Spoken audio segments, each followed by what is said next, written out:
Have you ever wondered whether the problems in the world today would exist if we had deeper connection to ourselves, others, and the environment and acted from that place? Welcome to the Conscious Action Podcast with your hosts Brian Berneman and Kayla Greenville, who believe that connection is the key to taking conscious action as individuals and creating a better world. We are here to raise awareness and inspire meaningful action by sharing stories, knowledge, and conversations with thought leaders and change makers. From sustainability to well-being and everything related to conscious living, our mission is to empower you to be the change that you want to see in the world.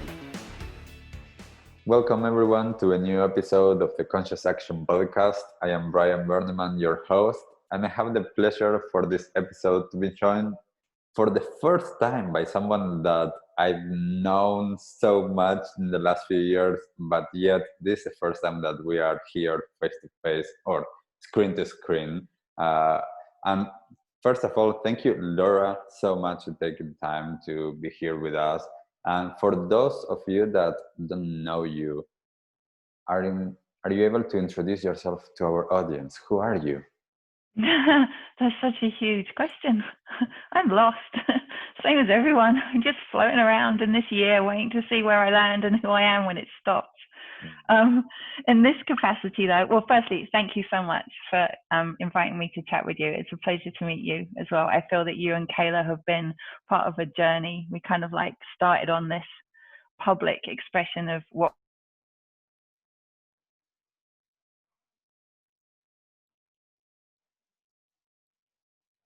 the same. In this capacity, I guess I'm here as Laura from UYO, and UYO stands for Use Your Own, and it's a website and cafe guide and Instagram platform that I started in 2017. I'm primarily a mum, a lover, a human being, and I just happen to run a cafe guide as well. So, yeah. Yes, and yes, thank you so much once again for taking the time and for everything that you're doing. And like, I think that you're one of the most passionate people that I know, and that goes all out into actually doing and acting on what you believe. And that is not the norm, for whatever reason it is, that it's not the norm for people to actually like be fully on board with what they are doing. And I would love to explore a little bit more on that by getting to know you a little bit more and getting to know, like, were you always such a passionate person, and as well, were you always interested in what you're working on now, and that is trying to reduce single-use plastics or single uses and getting back into ways that are better for the environment and for us? I've always been full on. I've always been like high maintenance and high energy, I suppose. But in my teens and 20s, that just flailed around everywhere. So at that point, I was on a sort of personal journey. I was brought up in London. I left there in sort of like my late teens and just traveled and worked, and always put my hand up to say yes. And whatever it was I was saying yes to, I would give it 110%. Not because I'm naturally a giver or a generous person, but because I realized that I would get more out of whatever I did if I just went hard with it. But it was always quite self-seeking, not for any kind of personal gain, but just for seeking experience, trying to find out what was what. So far as the commitment to like normalizing reuse and reducing waste, even now, I guess that isn't a priority and a driver for me. The thing behind that, which I guess those travels and those experiences and the people I met on the way, is just this need for personal stewardship and personal responsibility. And that's what I feel really passionate about. And that's the source of my frustration, is this: why the fuck aren't we getting on with it? Why aren't I getting on with it? Why am I sleeping when there's shit to be got on with? And that was kind of what led me to start the Cafe Guide, was to try and find a space where I could have those conversations within an industry that could perhaps knock on any good that came from that to our personal lives, and that could also go up the ladder into corporate business and legislative action as well. So I could have really picked anything. You know, I picked coffee cups because they're as kind of like a token, a symbol of shit behavior that can be changed quite simply, that can open our eyes to the impact of how we live. So yeah, so if it was just about working with hospo, reducing single-use waste, I'd probably get really tired of it, because it's attached to this kind of like massive idea of like, we're so much better than we think we are. Just pull together and push forward. You know, that's the bit that I'm really passionate about, I think. Yeah.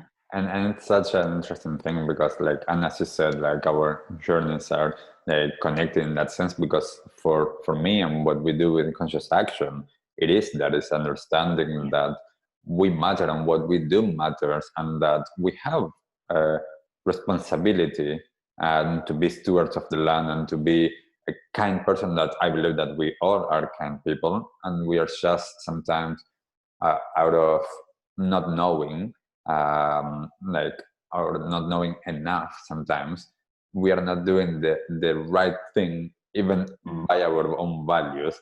And I think that that is one of the things that I'm super passionate about as well, because I do believe that everyone actually cares. It's just knocking on the window and being like, hey, like, you do care about this, right? Then like, this is the way to make that happen. Yeah, and that people are, that we are all important. And it sounds like a cliche, but I guess the thing with these cliches is we hear them so much that we're desensitized to them when they're so valuable. Like, everybody does count. We are all important. And I think increasingly, perhaps in the last few decades, for sort of for our Western cultures, we've become maybe a little bit disenfranchised. We're being sold these lifestyles, these media versions of how we live, and it actually belittles our reality, you know, to a certain extent. So again, to take some small action where we can take ownership of our power. And I agree with you completely. I think most of us are driven, have that kindness and that ability to give that. But it's more saying this is a way to do it. This is a tool, but actually you can still do this. You are valid.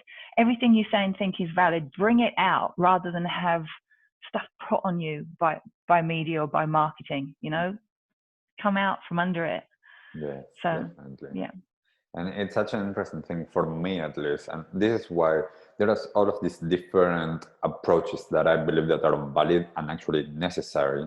Yeah, there's people that are, you know, super hard out activists, disruptors, people that are educating, people that are having conversations, like all of these levels of engagement, because different people will respond to different things.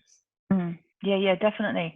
That's been my favorite thing about this journey over the last 2-3 years, is meeting so many people that have different approaches that are all working basically with that at that core. And so when I first spoke to Kayla back in the day when you guys were beginning conscious action, that little sentence, and I don't know, I'd love to hear about how you found your 2 keywords, but that's pretty much at the core of everyone that I've met and worked with. If we could bring it down to what we're trying to achieve and the tool we're trying to use to achieve that, that was good. That was a good conversation, whatever you had. And to touch on that, like, it was actually super interesting because we got together. So Kayla and I used to work together, and then like that business closed down. So then we both lost our jobs and we were doing our own thing. And Kayla went traveling with her partner, and I was trying to get my work visa. And once that happened, like, I got my work visa and she had returned to the country, we just met up for a tea, and we were all like, we were both, what do we want to do now? And we were like, let's do something like similar to some of the things that we were planning beforehand, and let's make it happen. So we literally wrote in a piece of paper why. We started, like, in half an hour, we started putting all of these different words in there, and we started circling the ones that we thought were really, like, important. And the main ones were awareness, action. And that's where conscious action came from, because we thought that bit of, you know, raising awareness is completely necessary. And there's so many amazing documentaries and resources that are amazing about raising awareness of what's there. But then a lot of us, we don't know how we can do it. We don't know the actions that we can take. We don't know the steps that are necessary. And in a sense, coming from my training on Tibetan Buddhism, like the action and the experience is actually more important than the knowledge. But without the knowledge, you don't know the right action. Yeah. So getting both together, like for me, it's super important, and really, really like blessed and privileged to be able to have this and to have this as part of what like is my mission in life, and knowing that with so many people, like this is something that it's easy to resonate with. Yeah, for sure, definitely. There's definitely a common thread with the people, and you would have found this yourself with the people that, and like, I don't even think it's a kind of echo chamber thing, because we meet such a diverse amount of people when you're dealing with zero waste and waste reduction. So you're working with councils and universities and hospitals and zero waste networks. So you're working with people that are engaged in this for all kinds of reasons, but they all seem to have that core of educating and then taking action upon it. And those two steps together are the people that are just such a joy to work with. That's been my best thing over the last few years. And as you were saying before, there's a place and a need for every type of representation of that.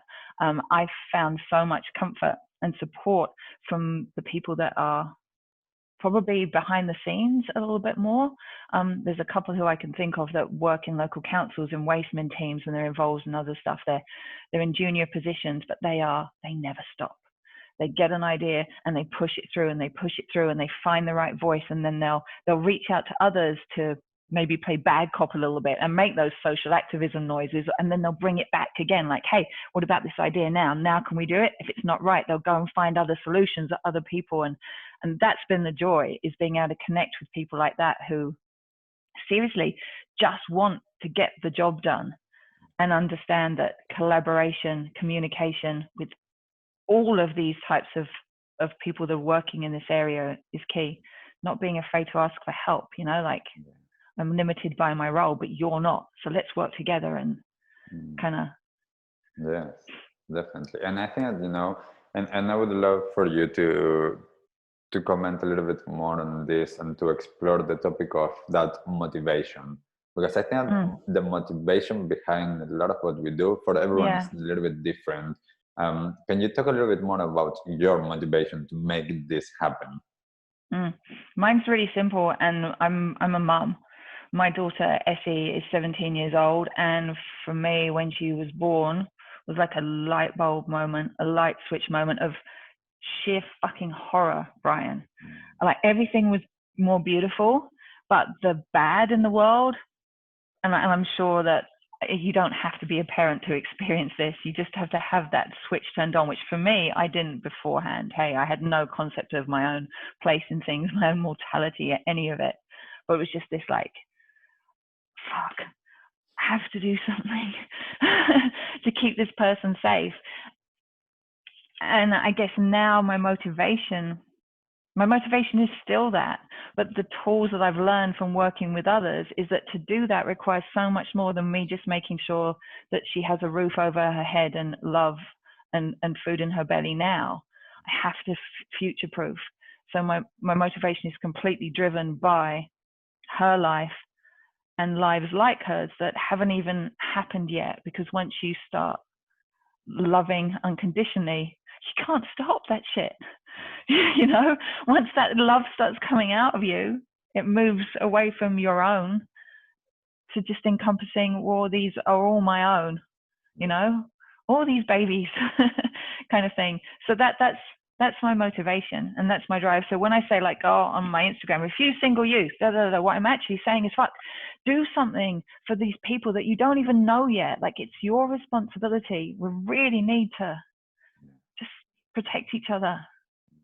So yeah, a sort of maternal protection, I guess, with a little bit of lioness in it, maybe.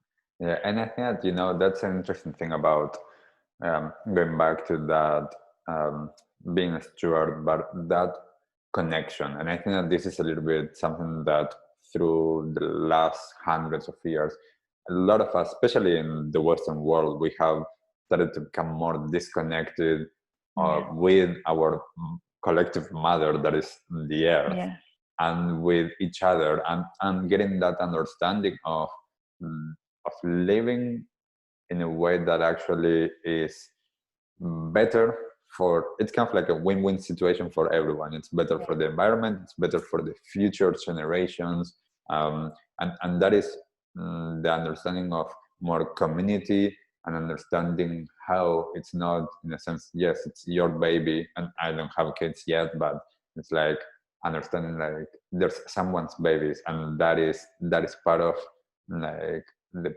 beings that I care for, and not only humans. Like I care about animals as well, and that's why I'm vegan. And like I'm being able to have that connection. I'm trying to understand like, oh, that, you know, that mountain or that river or that jungle, like all of those places, I have a place to take care of them because they are taking care of me as well. Yeah, they're hosting your life, your existence. The veganism is, we're vegan too, is a really good space, I think, to try and understand, for me, making that decision to become vegan, and then more importantly, discussing it with others after, really helps me clarify my motivation and my drive and my reasoning. Every time I have a conversation with someone about veganism, it kind of, helps me solidify my position. And I think at the core of veganism is that compassion, that tolerance, that understanding that we can either be guardians who give and nurture, or we can be purely parasitical, taking from our planet, taking from each other, taking literally the lives of other beings, or we can choose to enhance. And that is, from a vegan point of view, which knocks onto everything, a simple daily choice. Either I will live this way or I won't. And calling ourselves to account and allowing, I think you said this as well, this disconnect that we have in these Western cultures, removing that disconnect and opening our eyes to the pain that we can cause if we don't make the right choice, instead of this kind of like inherent, I was put here, this is for me, this is mine, which, as you said as well, backfires, because if you don't take care of everything, then you've got nothing. Yeah, and it's interesting because talking about as well, like making things right for the next generations. I actually think that, you know, on the space of climate change and climate justice and social justice, a lot of times I think that we are, there's not enough connection in terms of like the storytelling, and a lot of it comes back into science, and we are like, for a lot of us, science is just numbers, even though I believe in the science, like personally, like that's numbers. And what does like, you know, 1.5 mean to a lot of people? Like sometimes it's so like far removed, but if it's, you know, like here in Auckland now, we've been having some shortage of water, for example. And it's like, well, that is affecting us right now. This is not future generations. People in the islands, in the Pacific Islands, like they are having struggles right now. This is not something for the future. And this is something that I think that the more stories and the more that we can connect in that way as well, and I can see, you know, this is not just the future. This is now. Like we need to do the best that we can right now.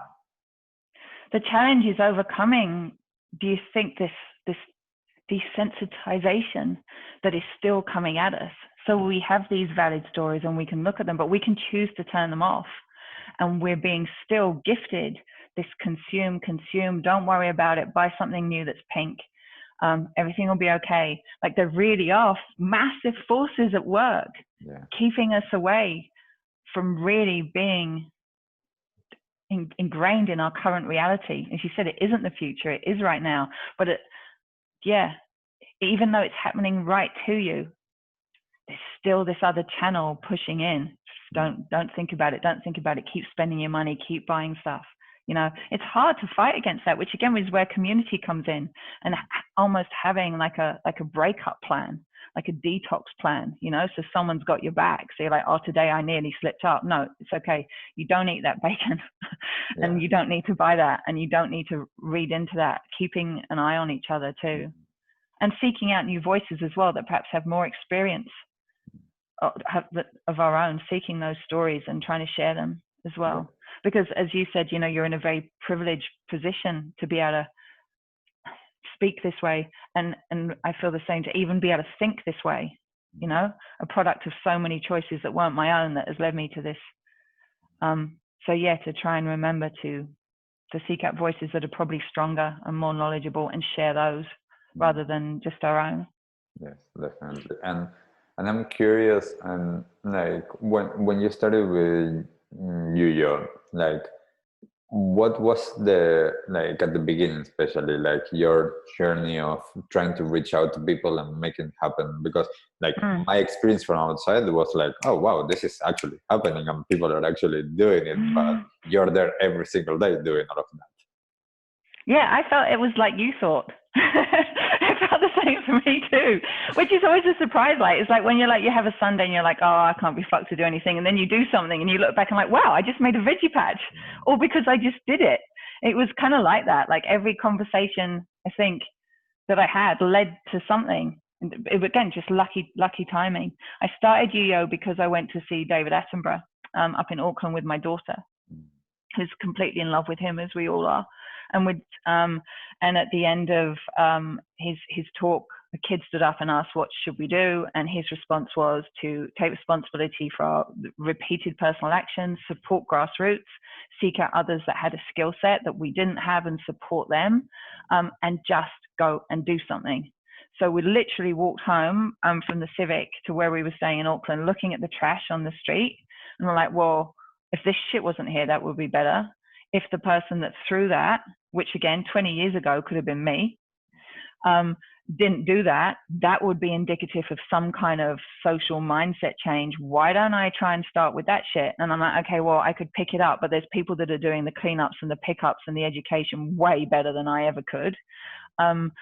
What's my skills? And my skills, I guess, is just talking shit and not stopping, like just not giving up and just trying to, and as a parent too, like just shoot the hostage. Like, what's your problem? If there's a problem, I'm going to get rid of that. Okay, now what's the problem? Okay, we're going to get rid of that. Now what's the problem? So I thought, okay, I'll start a cafe guide to have just some core, but I really was expecting to have 3 or 4 cafes in my hometown of Dunedin, and that would give me enough to go to the Otago Daily Times and say, we have a personal responsibility waste issue in our city. We need to stop it at source. We need to combat marketing, combat throwaway culture, combat status branding that makes people feel they have to carry this and that. Because again, I know I'm rambling, but in my mind, that's associated to so many of the social sicknesses. We feel still judged by the color and the brand on the cup that we have. Fuck. Yeah. You know, that's not a healthy situation to grow up in. So that was my thinking. And the guide was really just a way for me to have conversations. So if I turned up as Laura, people are like, what? If I turn up at Laura from, then it kind of got my foot in the door. And I made the website, made friends where I did that, created the Instagram account, didn't really know what I was doing, and then just try to make friends. And Kayla, I remember driving down the road and then a call came in from her, and I don't even know how we connected, and pulling over by the side of the road and having a conversation. And she straight away, she was like, wow, should we be friends? And I'm like, yeah, fuck, let's be friends. What do you need? And she's like, yeah, great. What do you need? And that gave me, and in social media, right, is like this exaggerated version of our own communities. If you have a friend, then they'll say to their friend, my new friend's nice. You should be friends with them. Yeah. And that was kind of how it happened. And then having these people with integrity that I was so lucky to meet at the core opened more doors to more conversations, and I reached more cafes, and then more came on board. And then I got the privilege and maybe the right through their voice to have a voice when dealing with council, when dealing with waste audits, when asking advice on policy, when approaching local projects. It kind of gave me a weight, but it's all borrowed. Like, I'm totally full of shit. I didn't know what I was doing at all. Like, I'd waited tables, but I knew nothing. But all these voices have kind of made me have the confidence to sort of kind of front it out. Everyone good that you meet. And I mean, this is the interesting thing, because I don't think that you're full of shit. I think that you just use what you thought, you know, what's your superpower. And it's like, and being like, okay, like I can connect, I can cut through the bullshit, and I can actually like have that connection and community, and it's like all of these amazing people. And for me, it's the same. Like a lot of times, like with conscious action, we touch on all of these different topics. I'm like, we have an amazing guest speaker here, or talking to someone on the podcast. And it's like, yeah, a lot of this stuff I know, but there's these experts or these people that know so much, and like everyone that actually that I know in all of these spaces, everyone's a nice person and they care about all of this, and they are okay with being part of it, and with me saying like, hey, check out what like Kate Hall like is saying, because she's talking about this, and then it's like and then it's that being able to connect with people. Like I love what the Takeaway Throwaways, and that like as well, like that's a collaboration. Yeah, that was a beautiful baby. Hannah and Liam from the rubbish trip, who I was going to talk about later, you sent me through a few questions that I might want to think about for who would I share, my resources, my messages. Basically, a lot of that comes from those guys. So to anyone who's listening, turn me off right now, listen to Brian later, and then go and look for the rubbish trip online as well. So Hannah and Liam are amazing. We created Takeaway Throwaways together in my kitchen like last year, from talking about someone else's work and me saying to Hannah, well, if we were going to try and make a real change at a legislative level, how would you hypothetically go about it? And she's like, well, I'd use existing legislation and I'd base it on this precedent and I'd format it like this and I'd try and work with them. And then she's like, should we do it? I was like, yeah, let's do it. And having that, the timing was perfect, because again, having worked with Hospo, and my cafes are amazing, and there's so many of them will answer my questions constantly. I was like, well, if you want to cut costs in this area of your operation, can you talk me through how you do it? What are the impediments? So I'm learning, I'm literally leeching knowledge from these humans all the time. So we found ourselves in a position where we actually did have knowledge of the industry that would be probably highest impacted by this, and how it could weather that and become resilient and probably grow from it. And then we had Hannah and Liam, of course, who are policy advisors. Their legislation knowledge, their activism knowledge was just like spot on. So okay, we'll just put it all together, and again use that as a vehicle. So the idea was, with Takeaway Throwaways, if anyone doesn't know, is a petition calling on government to phase out and ban single-use items in hospo. Pretty similar to the government proposals as well, which we can talk about later maybe. But we really felt that it was important to pair that up with introducing and mandating accessible resources and alternatives. So not just take it away, this is what you use instead, and to make that physically accessible for our disabled community and financially accessible. And zero waste has got shrouded, because again of marketing that comes with it, and you have to have $50 to spend on a fucking cup, when you don't. Having a coffee itself is a privilege, you know. If you've got that $4.50, you can use a jam jar if you have to run, but then why would you run? Slow down, don't listen to them. You don't need to run to be successful. Have a coffee in the cafe or something. But so trying to make sure that we had a national policy and asked our government for help in providing alternatives for the industry and for the consumer. So it wasn't elitist. No one fell through the gaps, you know? But that kind of collaboration couldn't have happened without all of us having thousands of voices that we'd been fortunate enough to listen to and engage with previously. But it's like that, right? It's like, you know, there's no original book, there's no original piece of music, there's no original creation. We're all just building on someone else's work constantly. Definitely. And, you know, like, I think that it's such an important thing that in all of the spaces that I work on that have to do with changing our ways, changing our habits, it's really important. And I remember telling this one day. I was down on Queen Street here in Auckland, and I was part of I went to check out one of the vegan activist groups and what they were doing, because that's not really my way, like the being like an outwardly like that. But I wanted to see how it was done and everything. And I saw these kids talking with someone, and that person was a farmer, and they were pointing fingers. And I'm like, all okay where you're coming from, but what are the solutions that you're giving him? Like, what's the alternative? If you are saying like reduce all of the takeaways, what are you doing instead of that? Like, what are you going to place instead? Because people still need that. And thinking about, as you were saying, like people with different abilities that need certain access to certain things that are not as easy as what I might need. We need to think of that to be able to say, like, we need to reduce this, but this is how we do it. This is an alternative. And instead of being like, you need to change this, and then it's like, oh, how do I do it? I don't know. Yeah, for sure. Definitely having those answers ready, which kind of again is like parenting. I feel like if we could all just parent each other in a big loop, it's like sitting on each other's knees in a ring. That kind of like providing the solutions straight away, taking away the problems and issues. Working with the disabled community, I'm really lucky to have some connections that I met through Hannah and Liam, who have been really forthcoming with practical advice. If something works for the disabled community as a whole, or 95% of that community, it will work for everyone, So having those conversations before we started Takeaway Throwaways, before we went live with that, they were the first conversations that we had. Being really, really conscious of that. And with you, Yo, as well, my messaging on my social media can be, it's me.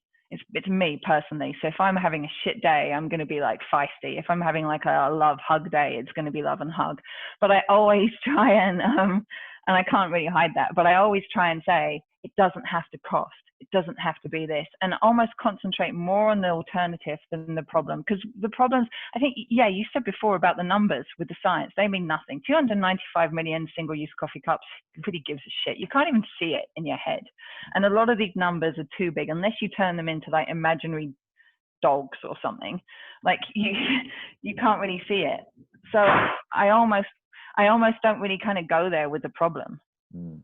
The problem's irrelevant. What is relevant is that we can do better. We know that single use cannot be sustainable, full stop, whatever it's made of. If we can find a reusable solution, let's just concentrate on that. And let's let single use just disappear on its own. When I first started, I really thought I had to pick a fight.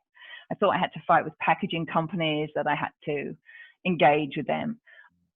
I don't look at them on social media. I've blocked them, not so they can't see me, but so I don't see them. So I don't get led down that kind of pathway of focusing negative energy on a situation, which really is nothing to do with me. So just focusing on the positive alternatives. And that's my coping strategy as well. And I'd like to hear from you how you cope with stuff. So issues with climate crisis, climate change. I can't look at the bad news anymore. I've made my decision. I know how I feel. I want to be part of a solution. I'm not looking at the horror stories anymore. I couldn't have more fire in my heart about it than I have.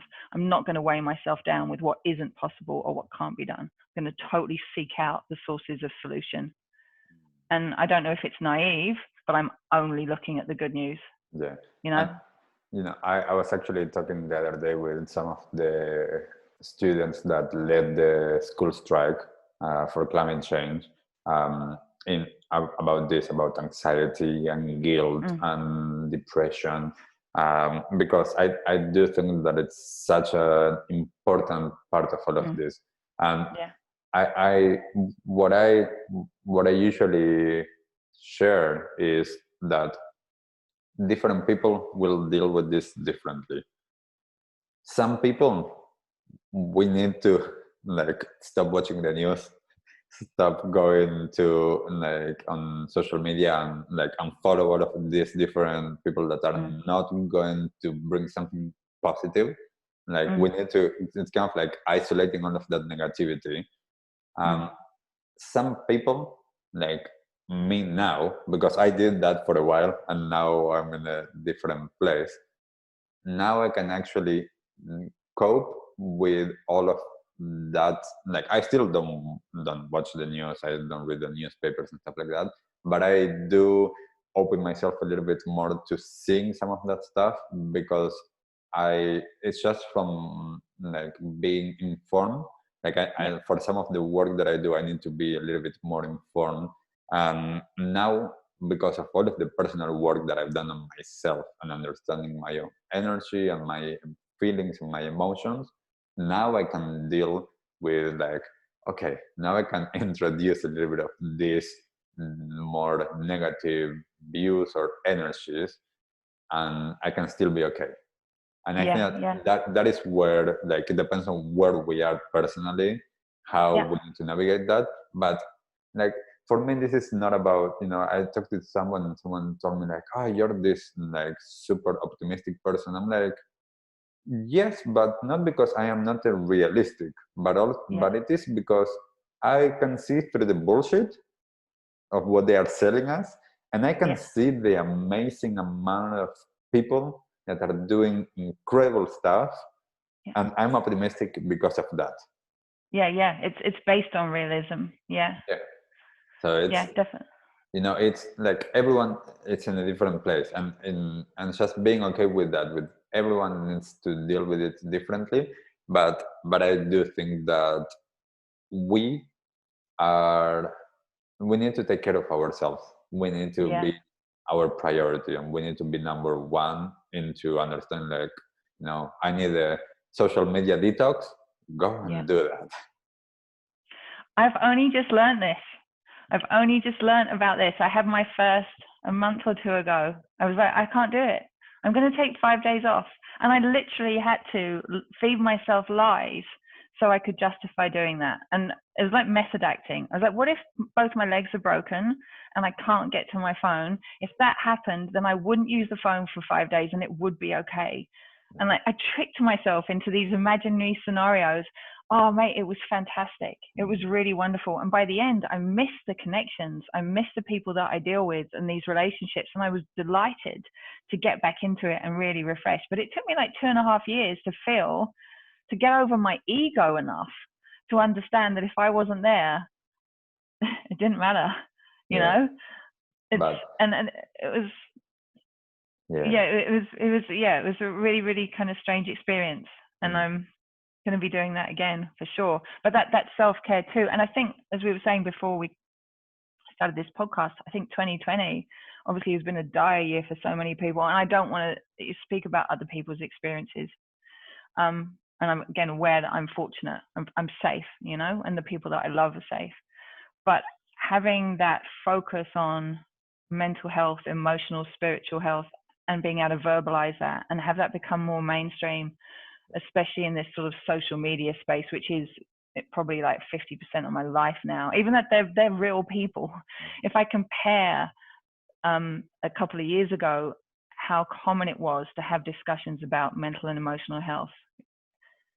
This year, it's just been amazing. And we were going to talk last week, right? And then I cancelled on you like 2 hours before. I had something come up in my personal life. I had to be there for someone. I called you, and you straight away were like, that's just fine. Look after yourself. Do what you have to do. We'll do this another time. And that is coming up more and more. People are allowing themselves to respond to their personal crisis or their personal needs, or even just saying today, I can't talk today. I don't have it in me to express what I need to say. Can we do this another time? And we're accepting that from each other, Yes. If we can keep doing that, and if we can expand that, which is really kind of ironic, I suppose, because I'm doing that with sort of relative strangers on Zoom calls. I'm doing it with, like council wasteman teams and saying, hey, I can't come today because my heart is broken and I won't be able to do justice to this project. And they're like, oh, okay, well, wish your heart well. If we can carry that into our personal lives and have that integrity and openness with the people that we're close with, how strong can we be, But it's really a strange disparity. I don't know if you kind of know what I'm meaning, but like in our personal relationships, there still seems to be, for me anyway, those blocks in honesty where I'm getting better at doing them in my working life. And the challenge for me now is to try and take that on and express that. Letting go. And it's beautiful what you're saying, because I do think that we all come from a different background in different ways, and I know that depending on the dynamic of our relationships, there is a sense of authenticity that we might not allow ourselves to bring into the table, because there's a sense of expectation, because the dynamic is such that someone supposedly is expecting. But what I teach a lot of the times when I'm running workshops or with my coaching clients about this, that we usually think that the other person is thinking something about us without that other person telling us that. And it's like, I'm going to do this because they will expect me to do that. And it's like, wait, why don't you ask them? Like, hey, like, as you were saying, like, I don't feel that well today. I don't have the energy to do this. Would you mind if we reschedule? Or would you mind if, like, we just sit here and don't talk, or whatever it is? And being able to do this on every aspect of our life, because this is one of the things that now I think this year has been, actually, as you were saying, a lot of challenges, but certain things that have changed. And I think that for a lot of people, there's a sense that life and work, like, there's less separation, because for a lot of people, work ended up being at home and more of their life outside of work. So getting those limits a little bit more blurry allows some of this to start changing. And the more that this starts changing, the more that every else that we do in life starts changing. Because if I think that, one of the things from this year, a lot of people starting to work remotely. This changes people's habits. That means that most likely they are going to be at home. That means that they are most likely making their own food. Going out a little bit less, like commuting less, all of these different little things that, like, perhaps last year it was almost impossible for a lot of people to even think that could be a possibility. For sure. I love the food. Like, that's huge. And you smiled, your face grew when you said that. But again, like, having control back in your life. So working from home, so you're working on your terms. And if you want to wear jammies from the waist down, you can, which is amazing. And I am.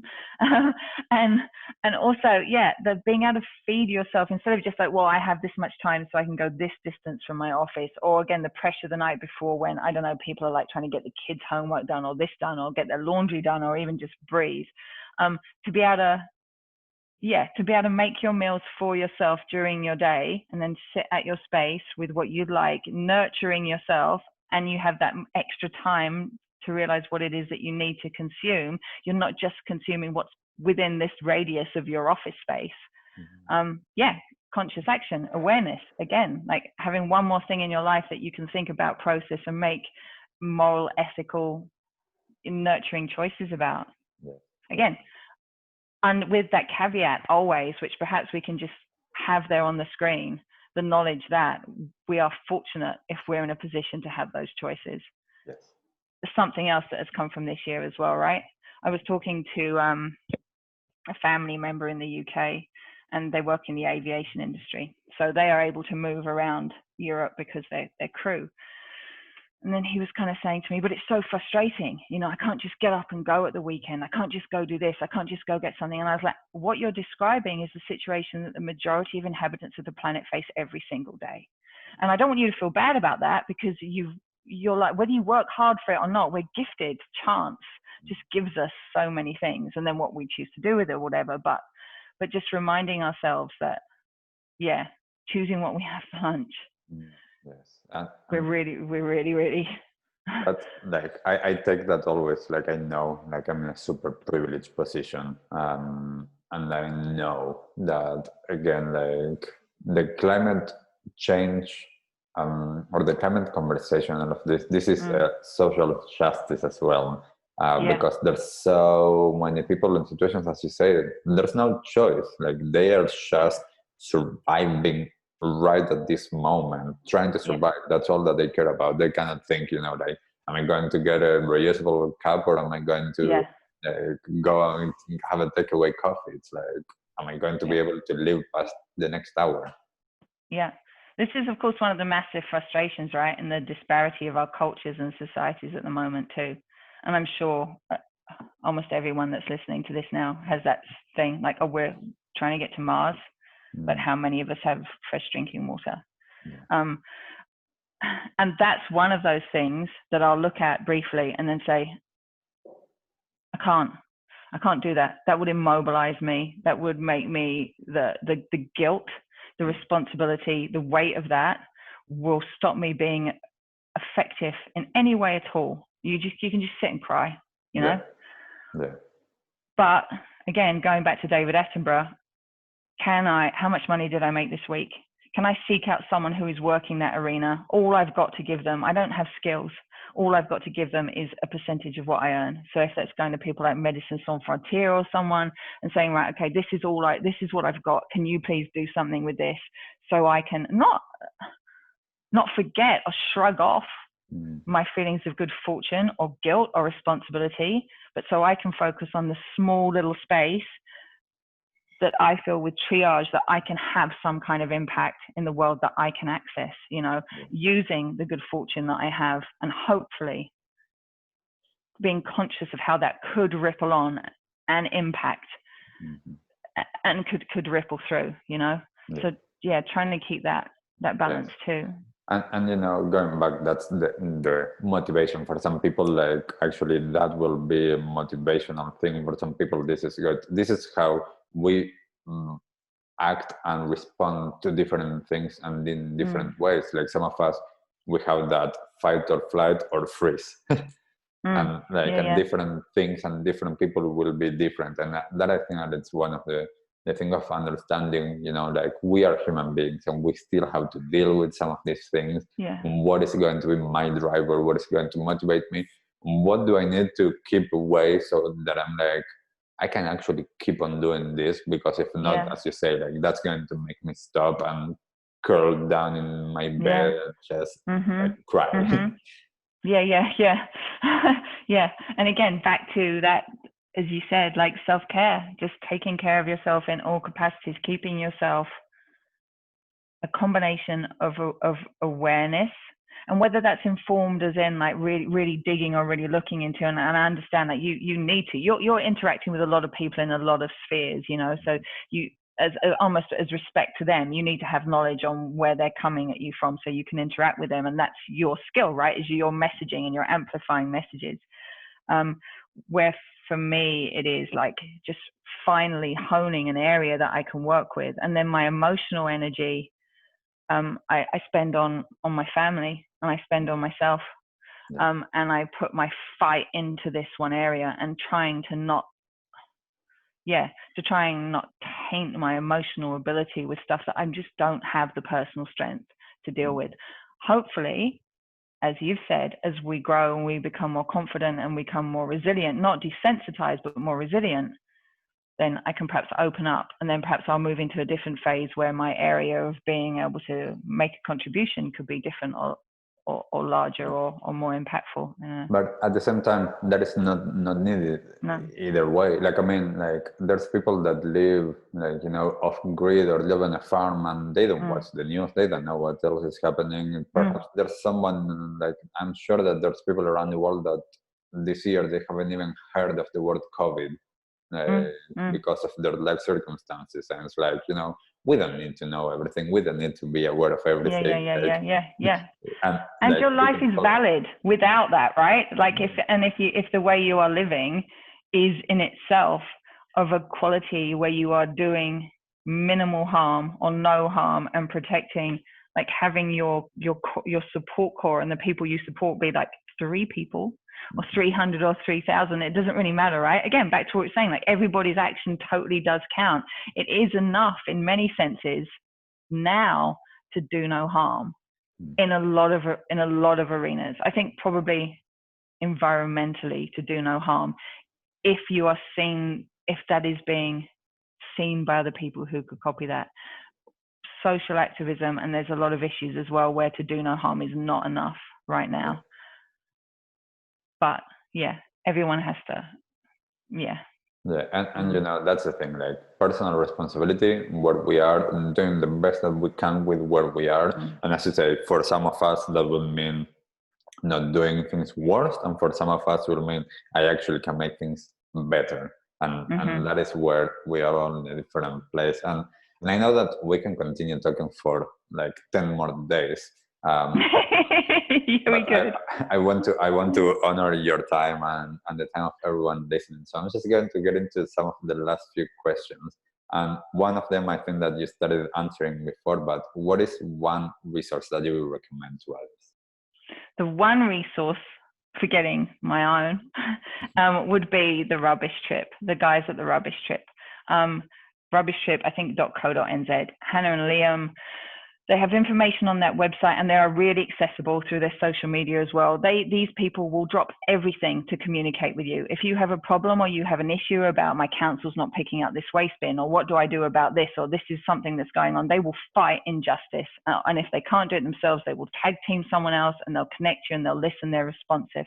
Their website has zero and low waste shopping guides, where in your area, or if you're traveling, to shop vegan or to shop ethical, and not ethical as in like a tokenist gesture. They're fucking hardcore. If they say this is someone to support, it means that they've looked through everything. There's not even a glimmer of greenwash with these guys. They also discuss actions that you can get involved in. They kind of like demystify legislative processes. They teach us how to use our democracy. So if you're sitting there and you have 10 minutes where you actually want to engage in something, go to their website, have a scroll through, and you will find in their podcasts and the people they talk with, people that if you connect with will support how you're feeling in some way. So that would be the short answer. Nice. Yes, it's a wonderful resource. They are so great. For the ones that are listening to this episode, like we had them like a few months ago as well. So there's an episode with Liam and Hannah that was also really good. So I really recommend everyone checking that out. And this is one of the things, like for me, that I think that it's part of the space where we are. I am not competing with them at all. Like I would send people like, go and check that out. Like, stop listening to my podcast. Like, stop coming to my events. Like, go and listen to them if that resonates more, because like they are doing amazing stuff. I don't need to do everything. So it's like, go and check that out. Yes, please go and check that out. What is your one go-to tip if you need to give it to someone? You just said it. That was it. Collaborate. Lift other people. Every opportunity you have that you are given to move forward, reach out and take people with you, and just lift others constantly. And I try and do that with the work I do on social media. For everything that I do about you or Takeaway Throwaways, I will do 3 things about someone else, whether it's a small business or an individual or another group, and just lifting others. It makes sense on every single reason. It's like being vegan. There is no reason in the world not to collaborate and lift someone else. It will never do you harm, So That's an amazing one. I'm going on a personal level. What has been your smallest act of kindness lately? That is between me and the recipients of my acts of kindness. Good. That's good. That's enough. We can move on to another one. Well, yeah, I think, I don't know. And it's not that I think it loses its power if you tell, but I really think that it's important to just be flagrantly, rabidly kind. Yes. Fucking constantly. And you just sound like a dick if you say, today I did this, and this. But like, that's my goal for every day. And if I get to like 5 o'clock and I haven't been kind, I'll just go out to deliberately find someone to give a compliment to. And I'm like, oh shit, what is it about them? Oh, shoes, good shoes. Like, nice. To just try and like get the numbers up. So yeah. And that is one of the things that I remember growing up, that there were these different like levels of giving and being generous, like kind of like, and it was, those levels were interesting because like the lowest level was doing something for someone that you know and they know that you've done it, and the highest level of giving and being generous was giving to someone that you don't know and them not knowing that it was you, so no one knows that you did it. Yeah. Oh my gosh, when you have opportunities to do that, like you get goosebumps, right? And you want to pee. It's like a complete bladder reaction. Like when you think, or if you just overhear that someone's done that, or you're in a position where you can do that yourself, you almost can't sleep. Like you just can't wait to just, Yes, Yeah. it's amazing. And last question: what is the one thing that you wish that everyone in the world knew?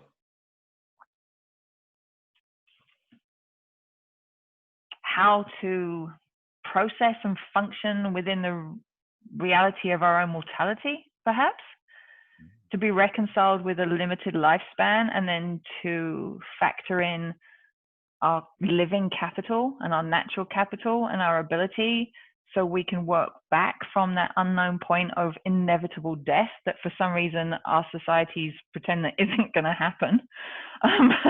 So it really kind of fucks our heads up while we're alive. And so you can employ your best self within that time, perhaps. I can see it could go the other way, and there could be a certain amount of anarchy and nihilism attached to that, but assuming that we have counseling, probably that, being able to deal with the end game so we can do better with the time. Yes, and that's such an important one. I know from my practices and my connection with the Buddhist teachings, there's a lot of emphasis on death and dying, and actually having that to live. It's not about how gloomy and dark that is. It's about understanding, as you say, like, we are mortal beings. This is going to end, and I don't know when it's going to end for me. So what am I waiting for to actually live my life as fully as I can? Yeah. Except that there's a box around us that we cannot escape from, and then live within that. Yes. Yeah, definitely.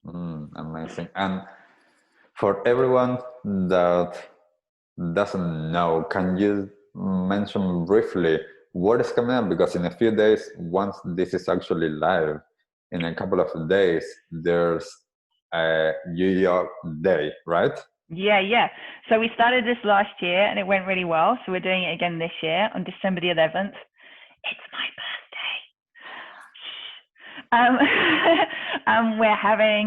We've organized a national use your own day, a use your own cup day, where we're working with the cafes. We're trying to work with anyone we can, and to individuals to say, on this one day, just give it a go.